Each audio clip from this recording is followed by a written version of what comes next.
Caring for someone with dementia is one of the toughest journeys, but you don't have to do it alone. I'm Allison Schreier, and my experience caring for my husband inspired me to create Zinnia, a therapeutic streaming service designed to support people living with dementia and reduce caregiver stress. Our research-backed videos are engaging, easy to follow, and they help ease the daily challenges like agitation and anxiety so that you can focus on connection and joy.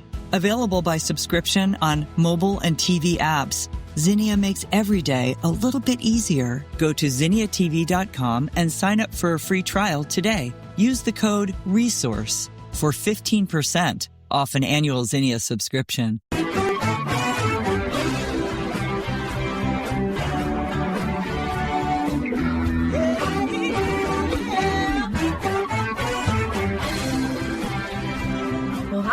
And welcome to Alzheimer Speaks Radio. I'm your host, Lori LeBay, and I'm so excited that you're joining us today. We are going to have a fascinating conversation as usual as we learn from people all around the world at all ages and stages of life. Stay tuned as we shift our dementia care from crisis to comfort. Here we go. What you think about, you will bring about.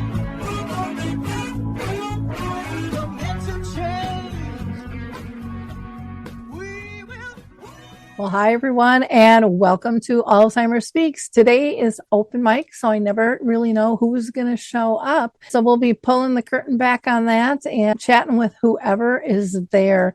You know, our goal here on Alzheimer Speaks is just to connect people to services, products, and tools. Do it in a fun, comfortable fashion, and hopefully a helpful one for you and those you know.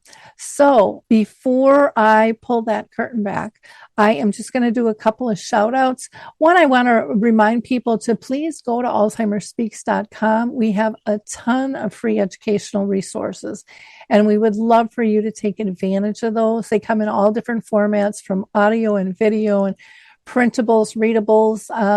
So just go to alzheimerspeaks.com and check out our free educational resources. You can also go to our sister company, Dementia Map, which is a global resource directory. You can search at like 150 different categories. And if you have a service, product, or tool, and you might be a formal business or organization, or you might be like me, just a frustrated daughter. Maybe you're somebody living with dementia who has a support group, written a book, has a YouTube channel, a blog, whatever it might be. Maybe you've developed a product, a service, or tool. We'd love to have you be a member of Dementia Map. So just check that out at dementiamap.com. I'd love to give you a personal tour and talk further with you as well. And last, I'm going to give a shout out to Twiddle. I don't know if you're familiar with Twiddle or not, but they are wonderful, wonderful fidget muffs that keep people busy. So if they are sundowning or feeling a sense of anxiety, it just gives them something to do and is comfortable and warm, which is a big plus here in Minnesota. We're having a big deep freeze, so you can just put your hands right in that muff. You can visit them at the number 4 and then twiddles.com. So let's go pull that curtain back and see who's here. Well, I've pulled back the curtain and look who is here. We've got Alfredo with us today, and I can't wait for you to tell people more about yourself and how you got into this space, you know, because people typically don't land here by raising their hand and going willingly. And so, Alfredo, why don't you introduce yourself and tell us a little bit about your background? Absolutely. Thanks for having me, first of all. So my name's Alfredo Botello. I am a novelist and a screenwriter, also part owner of a cocktail bar, also the proud dad, along with my girlfriend, of two 3-year-old corgis, George and Dottie, brother and sister. I'm also a father of 2 human kids, Raphael and Gabriel, both in their 20s. And I'm also the son to my mom, Lisa. And my mom, Lisa, is the reason I'm here. It's the reason I'm talking to you today. It's the reason I wrote the book that maybe we'll touch on. It's called Spin Cycle, Notes from a Reluctant Caregiver, which kind of tells you a little bit about what it's about. But just a note there on that's me and my background a little bit. A note on my mom. So my mom Lisa, just a kick-ass single mom, first generation immigrant, comes over, not really speaking much of the language, just makes a life for herself. I remember in the 70s, after the divorce with my dad, she was taking belly dancing lessons and Toastmaster classes and going on Sierra Club hikes. And to put me through private school, she had her day job at IBM working hard. And then I remember for a stint, she was handing out towels at a kind of posh tennis club at night. So this should give you a picture of why she's kind of she's kind of a heroic figure to me. And she's just a great person. So when, 5 or 6 years ago, the mom I had known for 50 years started changing, I didn't understand basic stuff. Like, so she's a German woman and she kind of checks the boxes. She's very punctual and organized. Everything's kind of in its place. So she lived and breathed by the paper calendar she had on the side of the fridge. All the appointments, the hair salon this time, the doctor this time, taking her husband, my stepdad, to dialysis that time, all laid out. And there just came to be a time where she couldn't make sense of her own calendar, which I didn't understand. Like all these crossouts and then liquid paper here and there and asking me, what day? Mom, that's what the calendar's for. You don't need to ask me. You have it. But she was just sort of scared and unsure of herself. And I have to say that's just one example. We can talk about how it was for her to take her meds and lose track of that, even though I tried to write up a little cheat sheet for morning, lunch, night, all these things. And I just got frustrated, like, Mom, what's wrong with you? And she would say, I can't get it together. She had that kind of self-awareness. That's how it kind of began. Anyways, I felt like, yes, over time, I came to realize what was going on. The diagnosis was likely onset Alzheimer's. And even then, that didn't turn me into the perfect, patient, loving, soft son. I still was short and snippy. And all those feelings that I had a lot of shame and guilt about prompted me to write this book, because I wish I had this book 5 or 6 years ago. I want anyone who picks it up and goes, wow, that character is saying and doing exactly what I said and did. And it's not always I'm not always proud of it, but at least it's raw and it's honest, because I feel, this is now me as speaking as just a human being and as a writer, like if I connect with a book or a piece of music, a movie, whatever, like I just feel comforted. If someone is saying something that's a little bit vulnerable, like I'm like, I feel closer and I feel less alone. And that's what I really want. And that's why I'm talking to you today, is like, I've turned into this. I mean, I've written things before, but I think I'm especially zealous and almost like a nutty missionary about this, because I just wish I didn't feel so alone all those years ago. And I didn't know there were resources out there. And I want to be part of that conversation. So that's a long-winded answer to your question. No, you touched on so many different things. You talked about the calendar, and I am caring for a couple of people right now that used to be, track everything kind of on that paper calendar, or, a magnetic one that they had on the wall. And the other day I was talking with somebody and I'm like, well, just look on the calendar. They're like, what calendar? And I'm like, well, it was on the fridge. We just got this brand new one. It was really good, sticky magnets. And I don't even know how she got it off how she got it off the refrigerator. And it just took a hike, and it took quite a while to find. But that disorganization, my mom was like that. She would write everything down, and then it was the sticky notes, and you just see the physical differences. And I remember almost being able to, like, when I looked at my mom, hear her mind spinning, like just chugging, trying to get where she wanted to go or find what she was looking for. You could just feel the work and see it in her eyes and stuff. You talked about the medications, and I know for myself, with my mom had dementia, my dad had brain cancer. We started out where they could handle all of that stuff. And then it was like, okay, now we're going to put them in the cases, and the Monday through Friday, and pop those things open. And then that wasn't working. And then pretty soon I ended up getting like little key size envelopes, and I'd have to set those up 3 times a day for each of them and write down, AM, PM, blah, blah, blah, blah, blah. This is what time. And then I'd have to call and prompt them to take them out. I could set up a whole week at one time. And then it got to the point where, no, that didn't work either. I had to go over every day and just lay out a day. And then pretty soon it was like, nope, I just have to give it to them. So you see all of those transformations as the disease, progresses, and you just have to kind of punt and try, because there is no manual of how to do this, and every person is different, and every family's ability to even be able to meet some of those needs is different, depending on, are people working, or are they close, are they long distance, and long distance in caring can be 20 minutes away. It doesn't have to be all the way on the other side of the country, depending on how fast someone's life is and how full it is, to feel that way. So those were all great things to share. And then you mentioned about writing about the shame and the guilt. And I think that's the thing I hear most in my support groups is shame, guilt, and patience. I need more patience.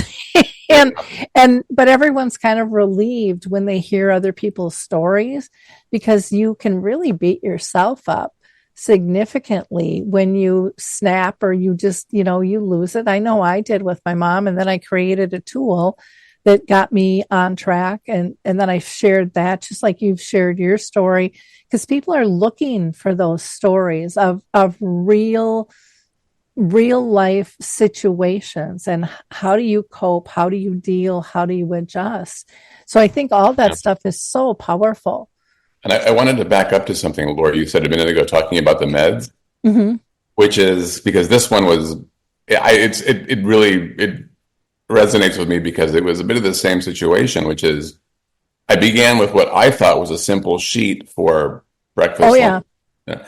So great, no problem. But then that sort of got too tricky. So, I scrapped that and started over, and I had just now a little box to check off for each time.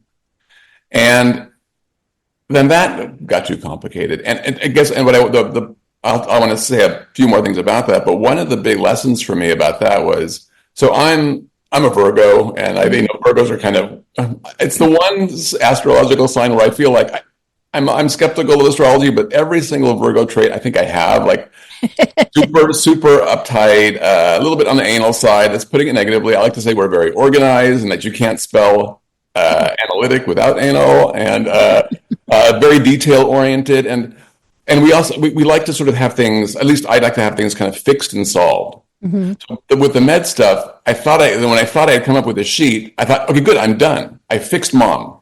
Good, awesome. I'm good boy. You did it. And then it would last as long as it lasted. And then, oh no, you have to scrap that and start over. So one of the hardest things for me to adjust to, although I think there's actually a big silver lining to it if you can get there. And I want to just preface everything I'm saying with there's a big asterisk here. It's aspirational. I think we're probably all works in progress, and I don't claim to be, I'm this fully realized Buddha sitting there, and I'm just patient every moment of the day, and I'm great with mom every day. No, I have good days, I have bad days. I like to feel I have a little bit more of the good than the bad now, especially since going through this experience. But hey, this is all just trying to look in the right direction and reach for there. So anyways, I'm having to learn to kind of adjust and scrap what had worked a minute ago. And then also the image that pops in my mind is whack-a-mole. You're just kind of like, you're just trying to put out the fire that's right in front of you, that moment, that day, right? So finally the medication, and I remember kind of telling the doctor, look, this is as simple as I can make it.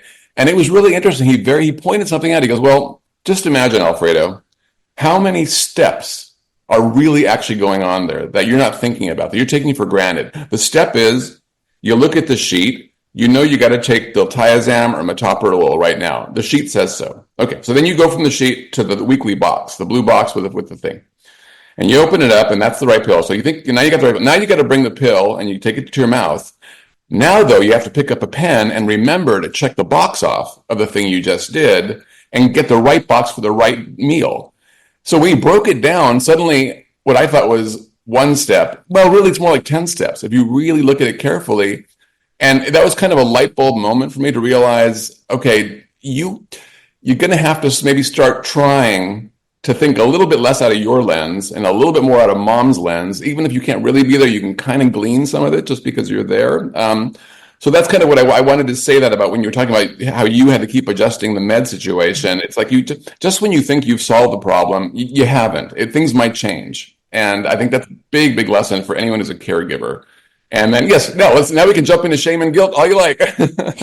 Well, and when you talked about the meds, then I thought, oh, I forgot about the other one, because I used to have the med sheet, and that was real simple. And then they were struggling with that. So then I color coded the meds and the bottle tops, and I put a dot on those. But again, it only worked for a while, and then, it was time to adjust. But then it made, those things that I did made it easier for me to grab stuff and do stuff when I needed to do it too. And so that was kind of interesting in and of itself. But color coding, I hope someone out there listening, because now looking back, because that's something so visceral, colors where it's so primary. That's a great little tip there, and hope someone picks up on that. Yeah. So now with who I'm working with now in the family, I've made up my little med chart for me. I actually bought a case because there's so damn many bottles. It's like I have a carrying case for them. And I've taken those away because they were taking their pills wrong, or they just decide they didn't need this one today, or whatever, and would land in the hospital. So I have those with me, but it's just really interesting. On the sheet I have now, I color code it like with a dot of a different magic marker every week when I fill those out for myself, so I can use my checklist a little bit easier. Because I also found that the don't think your checklist is going to remain the same, because those medications are going to change a lot over time. And so, and that stuff I think used to irritate me a while back, and I'd go back and fix it. And it's like now I just expect that. And I'm actually asking questions ahead of time on some of the medications or clarifications, or making sure that the labels on the bottles match things. I was just in the doctor yesterday with one of my family members, and I said, it's still saying on here they're supposed to take it in the PM, but you've told us it's okay for her to just take all of her pills in the morning. Can we get that changed? Because if I get hit by a car, I have it noted on my sheet, but somebody might not have access to my computer. They're going to start by what those bottles say. And then you're going to be having these conversations all over again. So sometimes it's keeping up with the doctors and making sure that those labels match. And even with, and I don't know if you ran into this one, but different doctors will refill. Like one doctor might have prescribed this, but you're in with this doctor and you need a refill. So then they'll write the order, but they don't know something's changed, or the two doctors don't necessarily talk, even though. And I haven't figured that one out, because with electronic stuff, it should all carry over. But we found a few loopholes in that process too. So having your own list and confirming with their lists, I found was really helpful too. And I didn't, back in the day, I didn't think I had to do that, because that's their job. I'm just administering and picking them up and doing that. But your job is much larger, I think, than. Yeah. And I think what you're touching on too is that it is a big job. And even a well-meaning doctor, that it's going to be hard for them to devote the level of attention and detail that you maybe as a professional caregiver, as a family caregiver, are going to do it. So the closest I had to what you're describing with the kind of mixed signals, or kind of making sure that everything's consistent. I mean, my mom at one point had fallen and broken one wrist on a Friday and broke the second one on the Sunday. Oh. It was like for a day or two, she still could kind of feed herself. Things were okay. And then, of course, she slipped because she loves that's another thing. She loves her wedge shoes. They're not high heels. They're just wedges. And my mom kind of, in some aspects, as she grew up, her heyday was sort of the mid '60s. She loved wearing white gloves to the movie theater. She was a glamorous kind of girly girl in some regard. So she didn't want to give up the wedges.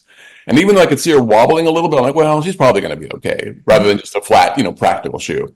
Well, sure enough, the wedges are there. She slips on them because they wobble, and I right there. And of course, this is one of those things I beat myself up for. On that Friday night, I should have taken every shoe out of her closet and replaced them with nice flat sandals, the ones I found at Target, which are just fine, but I didn't. And then there was a second. Anyway, she ended up in a kind of acute care kind of nursing facility for about, I want to say about 2 weeks as she was recuperating. And then those doctors came through, and they're making their rounds, and they're adding to they're throwing stuff onto her med list, and that might only be for a while, or it might be they might be like, well, I know better, and this is going to be long term. But then you have to kind of confer with mom's primary care person, and maybe you have to also, maybe on top of that, there's a geriatrician. Who knows? There's so many people in the mix, and I feel like all of that funnels down to you. Like it does kind of funnel to us as kids, maybe, or whatnot, to kind of keep track and make sense of it. So it's a big job, and I think that's what your comment made me think about. That is how we are we're the point at the end of that funnel. Yeah, you're kind of the controller of the corporation. Yeah. Right. So you're the CEO without a salary. yeah. Get those spreadsheets out and see what's going on. I laughed when you were talking about the shoes, because my mom was like that too. She wanted her heels, and it's like, this is so not safe, but. When you said, you felt guilty because you should have just known to get rid of them all, but you would have gotten in a huge fight with your mom because she would have let you have it, just like mine. They don't want to change. They don't want to admit there's an issue, which is totally understandable. And sometimes, these things have to happen for things to cave in. And then now it's a safety issue. It's not, you as a caregiver overreacting to a situation, because I think that's how they perceive it on how we're reacting. But it's scary, and you don't know, is this going to be an ongoing thing, or was this just a one-time slip? Because they've always been able to do this, and so it's hard to picture that they can't, that their gait is off, or they're getting dizzy now when they stand up, where that didn't used to be an issue. And they might not even tell you that they're dizzy, but they're getting up slower and different. And you can see kind of the apprehension sometimes when they start to walk. And that wasn't there before, Yeah, it is, right. I think it is scary. And we talked about this for a couple seconds before we went on air, is that I also, that we're not the most confrontational people. We're kind of more the peacemakers. I feel that way about my personality too. So I don't like to have those uncomfortable talks with mom, where I feel I have to be the tough guy, the hammer, and bring it down.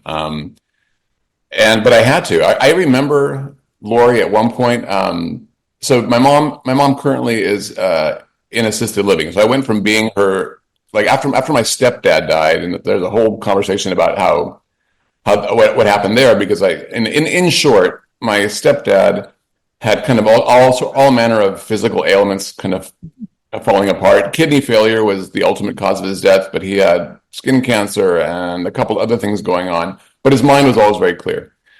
Now, my mom, on the other hand, I just thought, well, okay, he's sick, she's well. But I didn't realize until he was gone that he actually had been doing a lot of caregiving.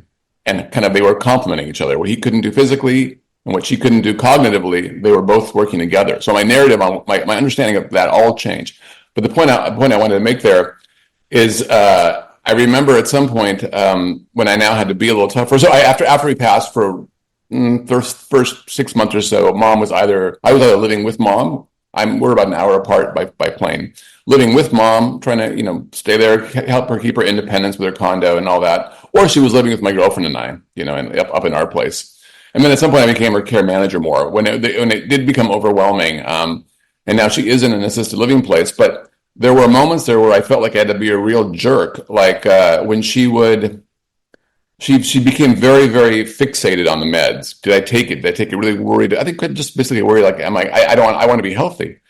But she would start to bug the med techs there, but also the other residents. And then she would follow the residents into their room and try to get them to answer the question, did I take my med or not? And they have their own, how are they going to know? They're not going to know that. And she resisted, for example, getting help with bathing, but I had seen her fall now and break both wrists, and I didn't want her attempting to bathe alone. I wanted there to be a chair and someone helping her. And all of that she couldn't stand, and I understand it. She was definitely with it enough to have self-awareness to know that these independent things, these sort of stuff she always did, were kind of being taken away, and help was being forced on her. And I remember writing a note which had 4 pieces to it. I don't know if I can remember it all, but it was in big 24-point font type. Do not bother other residents. Do not ask about your medications. Do not ask when I'm coming. I'll come as often as I can. It was all these do nots. Do not, do not, do not. Because there was a moment there where the administration of the place was like, we're not sure she's a good fit here. She's causing so much problem. We're getting complaints from other residents and their families. And this was the 3rd place she was in, and she seemed to be a good fit for it. And I was just desperate. So I put up these like 6 or 7 copies of the same note throughout her room there. Just felt like all I'm doing is saying, do not, do not, do not, do not. It just felt so negative and nasty. But at that point, I was desperate. I'm like, whatever it takes for you not to get kicked out, we're going to do it, because this place is good. It's close to where I live. I like the people. I like the activities. Anyways, we got over that hump in time, but it was not fun to fight with my mom on those things, because I didn't like this. I felt like I was crushing her spirit. You know, she loved her wedge shoes. That's part of her identity. You know, she, to this day, and fortunately, this is stuff we can still do. She wants her nails done maybe twice a month. So we'll go out and I'll take her out to the salon and we'll get them painted a certain way, or the hair, or you know, she's still very stylish with her dress. Like that's part of her identity. And I felt like I was stripping it away, you know, but I had to. I felt I had to. Yeah, but that stuff is really important. The nails and the shoes, it's just the character and the personality, and is very important. I remember my mom had a friend my mom ended up in a nursing home. And voluntarily, my dad ended up in there because he fell down 2 flights of steps. My mom was always going to come and live with us. And after about 3 weeks, she woke up one morning clear as a bell. Now, this is a woman who could not look out the window and figure out, does she need her snow boots or flip-flops? What's she going to wear? And she, in total clarity, said, I want to move into the nursing home. And, my jaw dropped. Yeah. And of course, I took it personally. Aren't you happy here? Made it all about me and my family. And she goes, no, honey, it's been wonderful. But she said, Dad and I have been together for 49 and a half years, and I'm not leaving him now. Wow. And so it was like, okay, I'll make that happen. So my mom, I called the nursing home, and they're like, okay, we'll move your dad's roommate, and she can move in with him. And I said, no. They're like, what do you mean no? And I'm like, she doesn't have to watch him die. I know my dad doesn't have long to live. I said, I want her on your highest functioning floor, because even though her skills weren't that high, her social skills were amazing. I mean, people thought she worked there, and her eavesdropping skills were even better. The nurses were always like, how does she know? And I'm like, she was always good at that, she never lost that. So she moved in there. And then I said, I want her to have her meals and one activity on that floor, because she has to get acclimated. And the rest of the time, I was selling real estate at the time and had a team, so I could just devote my time and leave, and my life would still spin. But there was no way she could go to another floor. She couldn't maneuver that on her own. So I would just spend the day with her and Dad, and it would go wonderfully. But it is about protecting their dignity and who they are as a core, but it's also about safety. And so this one friend of my mom's, who could never go see her when she was in the nursing home, I shared this DVD with her, and on the picture it was myself, a musician, and my mom. And this woman hadn't seen my mom in probably, I don't know, it was probably 7, 8 years. And my mom's appearance had drastically changed. And she just yelled at me in this restaurant, just at the top of her lungs, how disgusting I was. And she couldn't believe I was lying to her, and I was supposed to be taking good care of her. And because of the picture she saw of my mom, she thought my mom wasn't well cared for. Because her hair wasn't done and she didn't have makeup on, and she always had her ruby red lipstick, and she didn't have any jewelry. And I mean, I could go on and on and on about how her appearance had changed. And I remember getting really silent And then I just looked at Kay and I said, thank you. And she screamed at me even louder, what are you thanking me for, Lori? I can't believe it. And I'm like, I said, Kay, I'm thanking you because I didn't know you don't see what I see. She's like, what do you see? She looks horrible. That doesn't look like your mom. And I said, Kay, this is what pure joy looks like today. Caring for someone with dementia is one of the toughest journeys, but you don't have to do it alone. I'm Allison Schreier, and my experience caring for my husband inspired me to create Zinnia, a therapeutic streaming service designed to support people living with dementia and reduce caregiver stress. Zinnia offers research-backed videos intentionally created for people with dementia, engaging, calming, and easy to follow. Whether you need to ease agitation, create moments of joy, or make daily routines smoother, Zinnia is here to help. Family and professional caregivers use our content to turn challenges into opportunities for connection. Accessible by subscription on mobile devices and connected TVs, Zinnia is simple to use whenever you need it. Because when caregiving feels easier, life feels better. Go to zinniatv.com and sign up for a free trial today. Use the code RESOURCE for 15% off an annual Zinnia subscription. You know, my mom's teeth look like a rusted chainsaw with fried rice hanging off them because she doesn't know what a toothbrush is. And it scares her and it hurts her. We tried the swabs, we tried the washes, none of it worked. And instead of making my mom's day for the first anywhere literally from 4 to 6 hours miserable, we said we're going to pass on the teeth. I just have to say that's a beautiful story. First of all, about you guys understanding what it meant, what happiness looks like now for your mother. That's a big one. The teeth. I've just gone through the same thing. So my mom did need and she's meticulous still. She brushes and has a little pointy thing and does all that. And she doesn't understand, mom is 84. So, hey, even with good care, teeth, they go in time. Yep. She had bad teeth as a kid, as a war refugee, and, very little hygiene and so on. But, so she had one or two that had to get removed because they were causing her pain. And then went back for another appointment, and the doctor's like, well, actually, these now need to go. But they weren't causing mom pain. And until my mom complains about them, what does it matter? Like, it's the trauma of going in, having the teeth pulled out, looking in the mirror, maybe missing the gaps for my mom. I know her well enough to know that would be much more difficult than just leaving them be if they're not bothering her. So I like you, I let that one go. And onto the joy, the question, you talk about the expression on your mom's face there at dinner. So when I take my mom, one of her, and this is, I'm sure, something that all caregivers have discovered, a certain amount of routine and predictability is a great grounding thing for people with dementia. So my mom, there's a certain Starbucks we go to every time, and she always gets her decaf latte, and she loves it to pieces. But what she really, really loves is babies and toddlers. She just goes crazy. So whenever a family comes in and there's a baby or toddler, it's great because she will go right up to no kind of social barrier. She has her walker. My mom, that's kind of one of the fallouts of the broken wrists and the wet shoes. Now it's sensible shoes and a walker. And those were battles. But look, the compromise was, again, my mom is very stylish.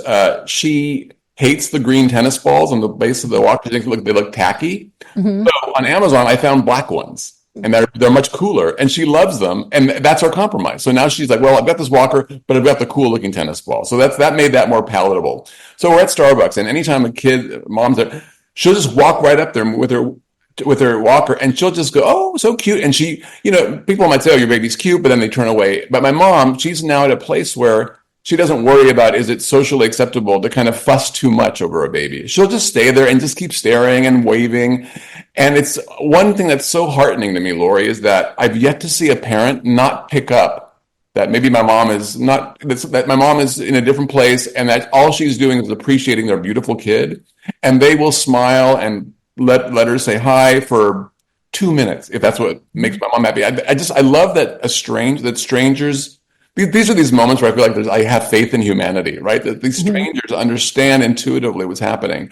And I just see the smile on my mom's face. She is, I think most kind of, I don't know, religious philosophical traditions talk about the value of being in the moment, like letting go of the past with all our ruminations and not being so anxious about what might or might happen tomorrow. Like my mom is there in the moment. Like that's what I aspire to. So that's a case where I wish I could be more like mom in that moment. Like she's fully there, enjoying the smell and the taste of the coffee, enjoying the beautiful baby, and she's nowhere else. She's right there. And so I'm learning to see like, oh, she's at a level of joy that I kind of aspire to. And I just love that strangers pick up on that. And we just, in the whole kind of human super things, we just get it intuitively. So, yeah. Yeah, that's a cool story. And that's so powerful because it's a visual story for people to be able to hear, and you can feel the joy, you can sense the joy just through your storytelling with that.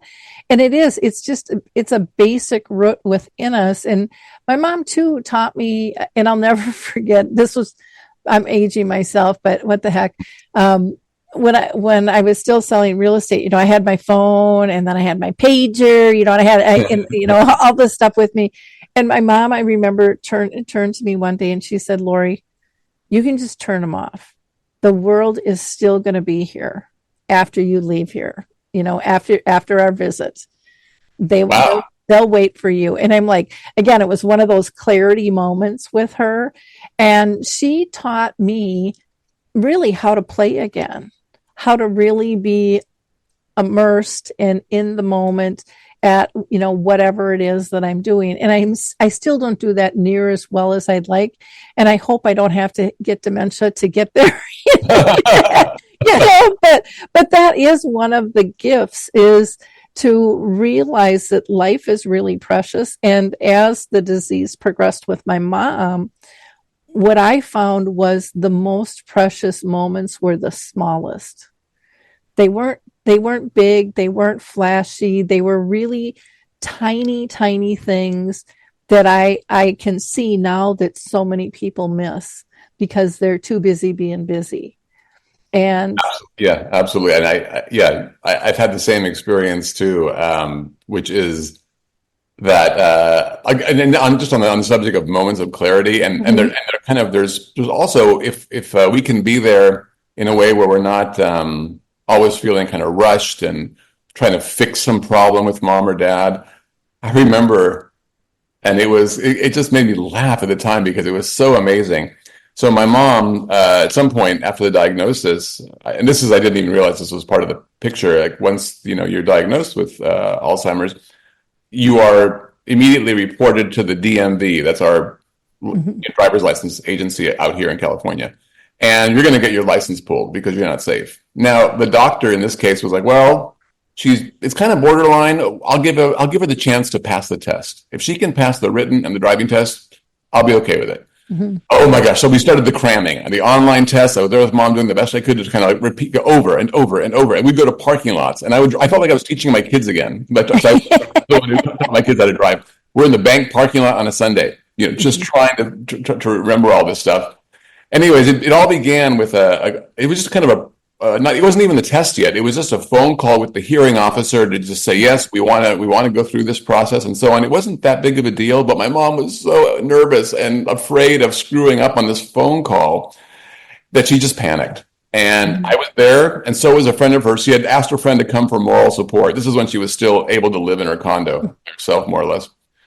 And we got on the phone and speakerphone, and it was a disaster. She kept turning to me to answer the questions he was asking. And he was asking very basic questions like, what's your birth date? What city are you in? Like just basic stuff. But my mom was just couldn't handle it. And it was just grueling. And the guy was at the end, I think he was just bored. He's like, look, just go take the test. This is fine. Like he was just kind of getting the preliminary out of the way. He didn't really care. But my mom was so worked up. And I remember her after we got off the call, and it was a very disastrous call. It really was. Her friend turned to her and said, "Lisa, why are you such a glutton for punishment?" And right then I thought, oh gosh, glutton for punishment. My mom, that's a pretty sophisticated phrase.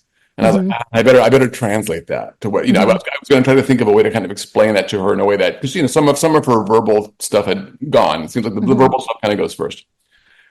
And then out of the blue, out of my mom being upset and panicked and unable to give her own, middle name on this freaking phone call, when the friend asks, what does it mean to be, why do you be a glutton for punishment? Do you know? And I said, Mom, do you know what that means? She goes, yeah, it means I don't give up. And it was just like, she fully understood the phrase. She was defiant and proud. I laughed. It was such a joy to come out of this tense, uncomfortable phone call with my mom just boom, coming in there with a razor sharp comeback, right on point, fully understand. And that's one of the you just have to kind of shake your head at how this disease plays out, because there are some things, like you said, that we think are ultra simple, like taking the pill out of the box, that just seem simple, but they're not. And then stuff like understanding a fairly complex idea that's expressed in words, and she gets it. Like I never know it. She surprises me. I guess that's what I'm getting at. The takeaway here is, man, just when I think again, like I think I understand completely what's happening, I don't, and she surprises me. Well, and it could be, and I'm not saying it was, but it could be a phrase that was used throughout her childhood that was familiar, that we don't use as much these days. And so those older memories are easier to access. And as the disease progresses, one of the most interesting things, and I have a friend, Cindy Lazinski, who's in Colorado, who has a dementia-friendly group called Dementia Together. She is now a Speckle train the trainer. She's the only one in the U.S. She got this program from Penny Gardner over in the U.K. But they describe what happens to the mind as far as memories and reminiscing, and they explain it like a picture book. And I won't do as good of a job as what Cindy does, but she says in the beginning you have a picture book and a photograph book, and there's pictures throughout it. And you look at the picture and, you see who's there and you know who's there and you know what happened. And then as you go further in the picture book, the pictures might be there, but the memory of what it's about isn't anymore. So you physically see it. And then pretty soon the picture is gone, but the feeling is there.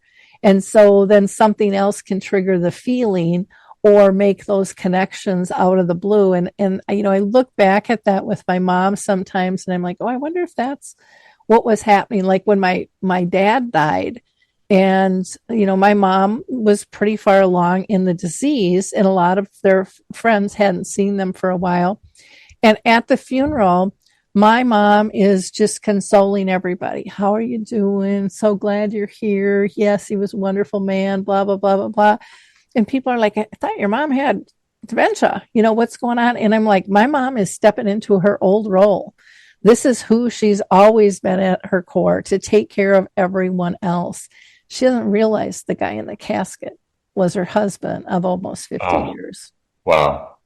That's amazing. And you're right. Of course, in the case of my mom with the DMB, it could be that it was an old memory that was still on the tip there. But yeah, you're right. There, of course, the older stuff sticks around easily. And I also wanted to touch on what you just said about feelings. I do talk about this, at length with the characters in the book I wrote and how they develop and what they come to understand, because I think it's real. Words might go, specific memories, but feelings are one of the primary things, like along with food. Like my mom never really had a sweet tooth.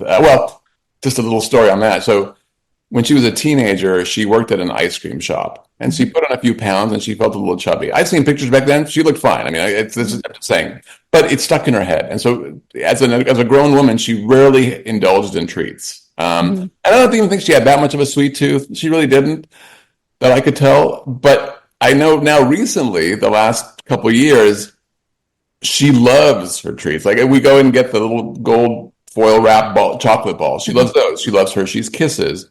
And I just love that she is indulging herself now. Like all the worries, the old worries are gone, and the primal desire for chocolate, which I think most people have, has come back. And why deny it? So she really does enjoy those things.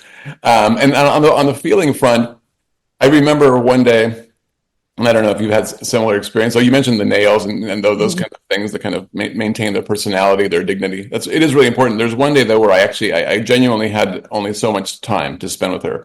And so I was like, okay, Mom, we'll go get your nails done. That's fine.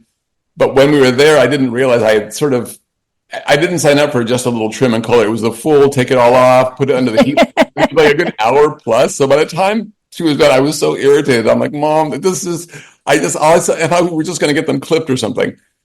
And the next time I saw her, she didn't remember she asked, can we do my nails? I said, well, and I tried to write down because she has bad hearing. So one of our communication tools is my laptop.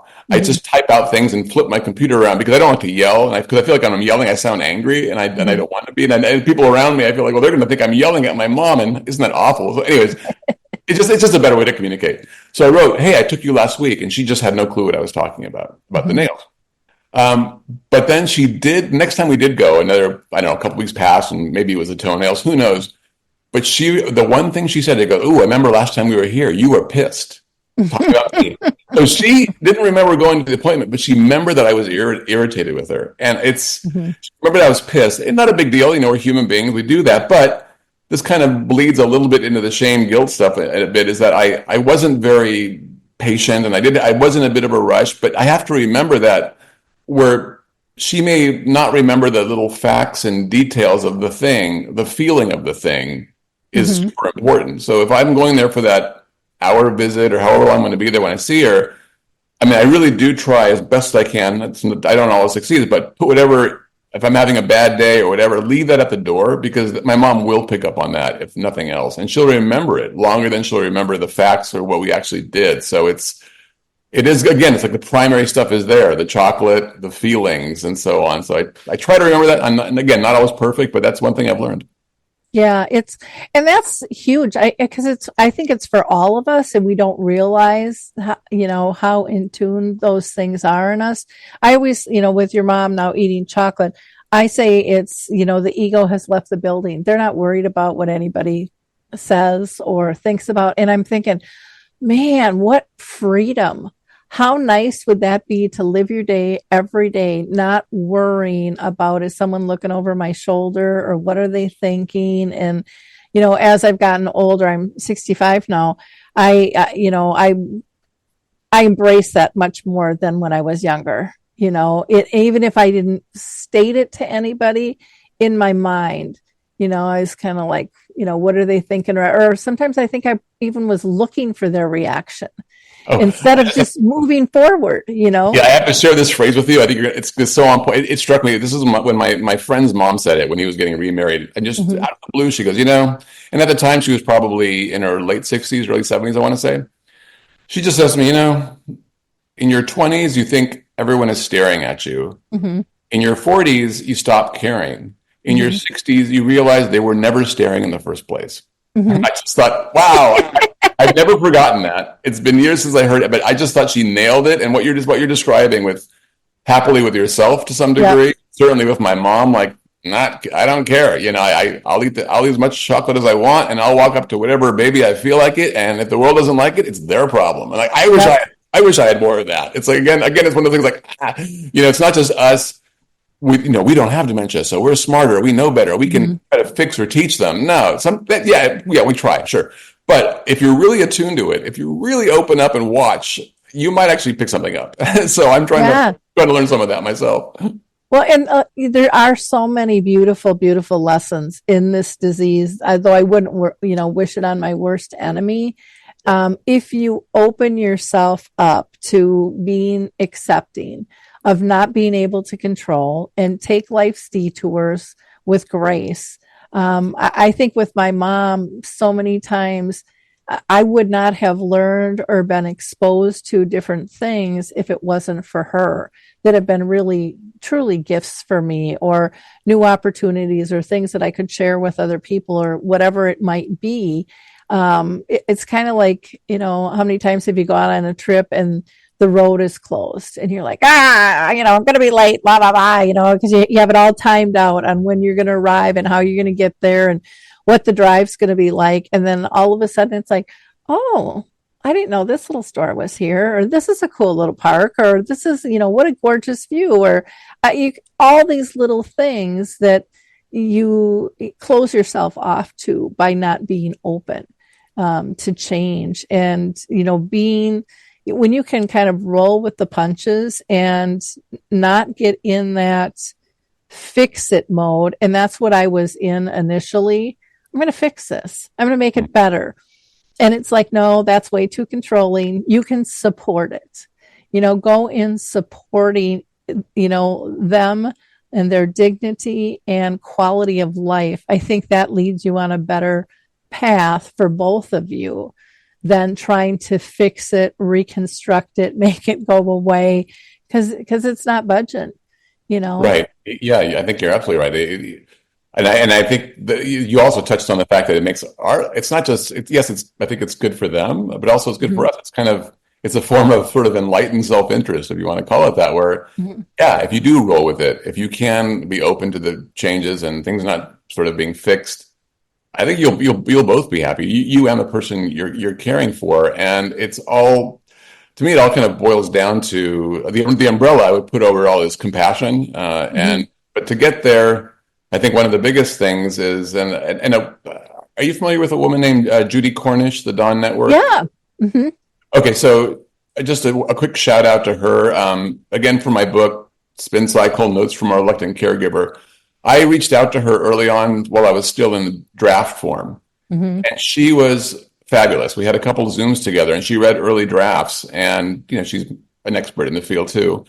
And she was like basically another editor to me, and I'm super grateful for her. And she was a great helped me understand dementia and all that kind of stuff. But one point she made, and I think it goes right to what we're talking about, is that she said, "Well, look at the expectations. When we have our own kids, a 1 or 2 year old, a baby, we're not expecting them to do their taxes and figure out algebra. We expect them to play and eat and sleep, and everything else is gravy. Like that's enough. And then when you're an adult, maybe we expect you to hold down a job, maybe put a roof over your head, do those things and that's kind of maybe appropriate for expectations for someone in their 30s or 40s, whatever."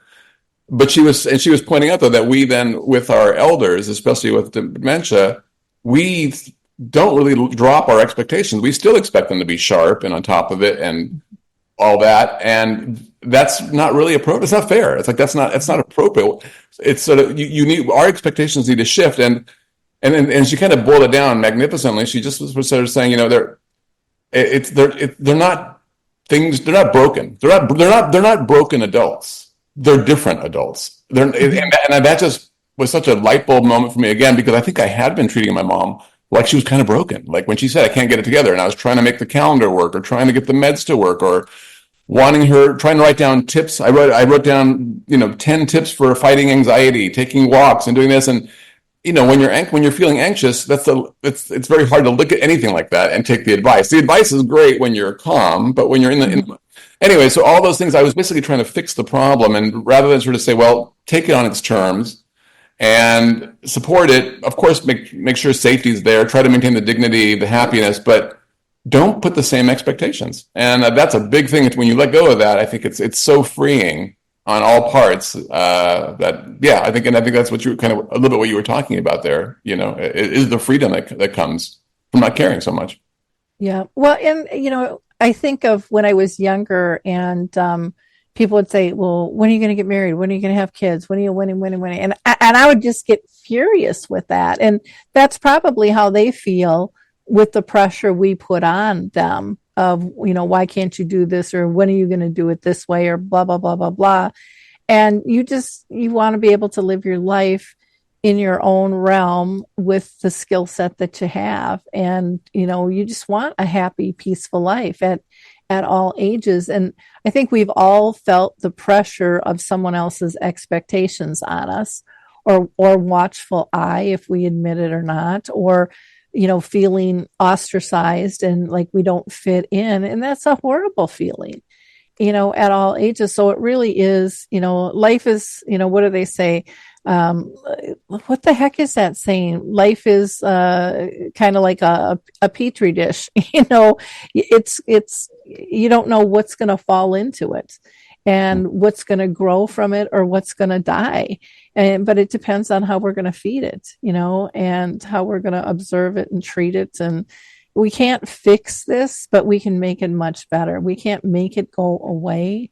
But we can use I think our multisensory skills to really improve it. And like you said in the very beginning, be in the moment, and that's a phrase I think that's been overused, and people think it's new age and it's this and that, but man, there's a lot of benefits to slowing down. I think of just when I grew up, I mean, it was fine for the kids, for us to be out all day long. Our parents never checked in on us because there wasn't cell phones. We flew out the door in the morning and we came home by dinner time because somebody whistled, and we knew it was time to all scatter like rats back to the houses, and stuff. Right. And we could go to any neighbor's house, and there was a safety in that, comfort in that, freedom. And, we've totally lost that in the world we live in today. And so if there's any way we can bring that back to any age or any stage of a person, that's a pretty special thing to be able to do, and to be at peace with yourself, saying, I either maintained or I improved, their mood or, their situation, while I was involved with them. I think that gets underplayed, and yet that's probably the most important thing to all of us, is to feel good around somebody else. I agree. And I know what you mean earlier when you said being in the moments, is it new age? And yes, of course, the phrase it's overused, all that, but I think it's overused for a reason, because the underlying truth of it is very true. And so even if you are skeptical about it, I think just take from our own lives, if you just take moments. And to me, there are certain things that put you right in the moment. So eating ice cream is a good one. Like, it tastes so good. You're just there. Or for me, listening to music. When I'm listening to music, I can often really be fully there, because that's where my attention goes. Or even just observing my two corgis. Like those animals, they don't hold grudges. They're not worrying about the email they sent. Was it the right tone or not? They're not sweating the bill they might have to pay tomorrow, and is it going to? They don't sweat any of those things. They are just fully present. And when I'm playing with them, so am I, because you can't. When a beautiful little brown-eyed creature is staring up at you to throw their toy across the room, what are you going to do? And I'm not going to be thinking about what I have to what my grocery list is for the afternoon. I'm there playing. So all those things, I say that because I do feel like, be in the moment it does sound a little bit airy-fairy or maybe overused, but that I think the wisdom of it is so transparent. It's just like the joy of being fully in the moment is a real thing, and we all know it. We have it. We might have different names for it, but yes, I think it's huge, and it's something that we can learn from our folks who do have the dementia. Yeah, and having that sense of gratitude for what remains, what we still have, instead of looking at all the losses that we have. Yeah, that's a biggie too. Yeah, I have a story I tell people. It's called Tears, Fears, and Joy. And I always ask my audience, which one do you want in your life? And of course, everybody says the joy. And the tears, I say, is when we are looking in the past and we're grieving everything that we've lost, and we're just focusing on all the things that can't happen anymore or don't work the way they used to. And the fear is projecting all the things that are to come. I've heard, this is next in the phase, or, we're going to have to deal with this and that. And then, I'm kind of a type A personality, so I'd be making out all my plans to avert all of those things, to be in control. And what I realized one day was, if I'm living in the past or if I'm projecting in the future, I have no time to identify when joy is before me or create it. And so, boy, I really got to change my habits on what I'm looking for in life, because we all know what we look for is what we're going to find. And so if we're looking for things to scare us, or if we're looking for things to be sad about, we'll find those. But the joy, can override all of those things. And there's so much of it. And again, it doesn't have to be a big thing. It can be sitting outside and the breeze hitting your face and, the smell of some flowers, or it doesn't, the music, it doesn't have to be huge. It doesn't have to cost a lot of things, but it can bring peace to us. And I think, especially in the world we live in today, we all need more of that.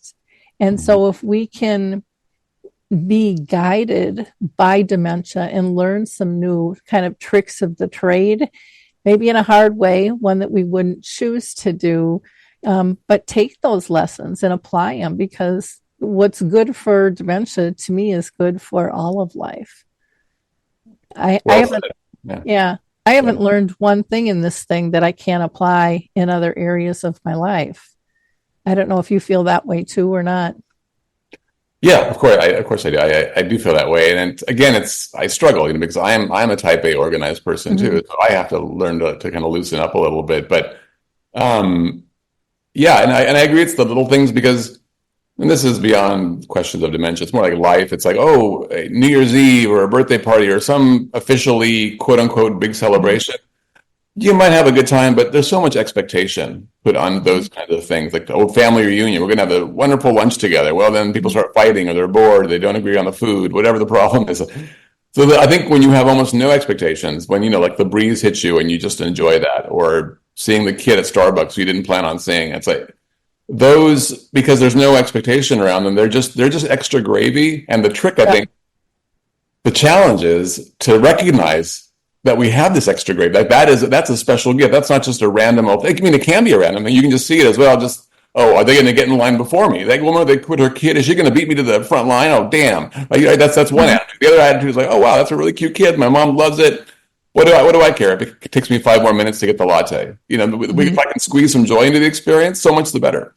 So it is that is the pivot I try to pick up on from Mom. Cool. Well, thank you so much for chatting. I'm glad actually no one else showed up, because this has been a really, I think, interesting conversation for our audience. Why don't you tell people where they can get your book? I know we're going to have you on the show to do an actual show, about the book itself, but this was nice hearing about you and sharing so many different examples with people. It was really helpful. Well, thank you. Yeah, thanks for having me. So again, the book is called Spin Cycle: Notes from a Reluctant Caregiver. Easy to get. If you punch that title into Amazon or whatever your book vendor is, Barnes & Noble, you name it, it'll pop right up. You can also go to my website. And the thing about my website too is I tried not to make it too much of a dry author website. So there's stuff like playlists of music, because I am a music freak. There's playlists of music that I like, different genres. I also co-own, I think I mentioned I co-own a bar now, but I co-owned a few dive bars. So there's flyers from 20 years of DJs and stuff. So they're kind of artsy and cool. I like them. I'm very aesthetic, how I see things. So anyways, that website is my name. It's alfredobotello.com. I'll spell it because it's not that common of a name. It's ALFREDO, B as in boy, OTELLO, alfredobotello.com. And there you'll have information on my first novel, 180 Days, but now more importantly, the current novel, Spin Cycle. And you can, on the back, you'll be able to see the back of the book, which will give you a synopsis, so you can see if you think it might be right for you. You can read a sample of it on that site as well. So there's lots of little goodies there to see if it piques your interest and if you think you might relate to it. There's also an audio book on Amazon. There's an audio. So however you take your information in, I've got it as an ebook, audiobook, softcover, hardcover, and everything links to Amazon. So check it out if you're interested. Wonderful. Well, thank you for spending all this time with us. I really appreciate it. And are you, you had said you're a screenwriter too. Have you ever thought of putting your book into a film or a play? I have. So it's in the hands of my manager right now to try to figure out, because I think this doesn't really give anything away too much, but the protagonist, he's a high school teacher, and he starts his own kind of school called APPA, Adults Patiently Parenting Adults. It's kind of a group. So I think that piece alone, if you just take the 8 or 9 characters who show up, these sort of misfits who are all struggling with parents, because I think what a big thing about the book and about just reality is, at least in my opinion, because I didn't see it coming, that an adult child caring for their parent is a massive chapter in life. And I think personally that it's criminally under discussed. Like if that lesson was being taught out there as I was growing up, I missed it. I mean, yeah, I got all the stuff about, oh, you're probably gonna have kids one day, and that's why there's dolls for kids to play with and books and Lamaze classes. We're all kind of programmed to have that. But man, I did not really think much about what this might be when I have another child. When I'm in my 50s, and that child might be in her 80s and might not be soft and chubby and round and boo boo baba all the time, and it's going to bring some challenges for me. I feel like when I talk to my friends about this, they're all just like, "Oh yeah, you feel that too." So I think there is a hunger out there for talking about this in some form, the book, movie, however it's going to be. So yeah, I could see this being a great dramedy, character based, kind of not shying away from the difficult stuff, but ultimately a heartwarming story. So we'll see what happens with that. I mean, I've got a lot of things kind of in the fire, as most screenwriters do. But yes, I'd love to see it done. Yeah, that'd be great. Yeah, and I just think using multimedia to get this whole thing out is so important because everybody learns different. But a film and plays and things like that, they really take people back because they're not expecting the deep reflection that happens with these type of powerful stories. They go in and go, oh yeah, I'll do that. But it's really, really powerful. I know I was involved with one film called His Neighbor Phil, and we would, we air it and then or screen it, I should say, and then we do a talk back and people share their stories. And it's just, most of them say, I've never had a place to share my story before, or a safe place where people understood. And so it brings people together that normally wouldn't be together a lot of times. And we chose actually not to put it in the theaters or even sell it independently, but to show it and screen it so that people could be in a community of liked people. And I know a lot of people go, well, but we want to see it. And it's like, this can really be used as a tool to facilitate some powerful, powerful conversations and education, because some people could walk out, because it's too painful, and just never feel hope. And I think all of us in this industry want to give those resources and hope and, hopefully a listening ear to their stories, because we can all learn from one another as well. So I could just talk to you all day long, I'm sure the people who are listening are already familiar with your website, which you kindly walked me through last week. But in terms of multiple vehicles and ways to learn and to grow and to handle this, sure, please plug your website if people are already on it. But that's great when you mentioned the movie as well. Like whatever. Like I said, I've become kind of a zealot about this, about getting the word out. So whatever format works, whatever form that people will connect with people, maybe someone will write a song about it. They're a song about the experience of being an adult child, and maybe that'll get through and resonate with somebody. It could be, like you say, the movie, books, whatever. Conversations like this that we're having. That maybe someone checks out a podcast and they feel some like a sense of not alone and comfort and resonance. Boy, that's all you can ask for, and I think that's great. Yep. Yeah. Well, thank you again. And for our listeners, we ask you to be a giver of hope, like, click, and share. It's not about the numbers with us. It's about getting the information into your sphere of influence, because there are people that you might not even know that need this information. And the more we can make things available in a non-aggressive fashion, just real subtle, comfortable conversations and resources, the better we're going to have impacted lives for the greater good. So thanks, everybody. Till next week. We'll see ya. Bye-bye.